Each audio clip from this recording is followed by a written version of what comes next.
You are precious and honored in my sight. Isaiah 43:4. My dear friend, today is a wonderful day made by the Lord. He is encouraging you with his promise found in Isaiah 43:4, where he says, "You are precious and honored in my sight." What a loving word has to come to you today. Are you saying that you are burdened and beaten in this world? Are you crying today thinking about your weaknesses that have caused you shame, lack and humiliation? Is nothing working out for you? Do you feel like you have lost your value in this world and feel useless? It is to you, my friend, that God says, "Come away, my child." So, come away from everything that makes you feel bad about yourself. Come to the Lord's presence and hear his voice whispering to you, "You are precious and you are honored in my sight, my beloved."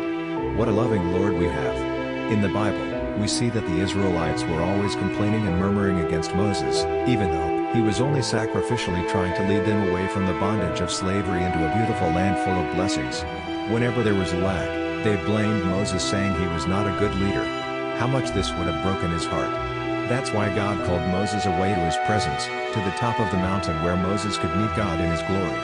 In Exodus chapter 33, the Lord said to Moses that his presence will always go with him, and thus Moses was filled with God's glory.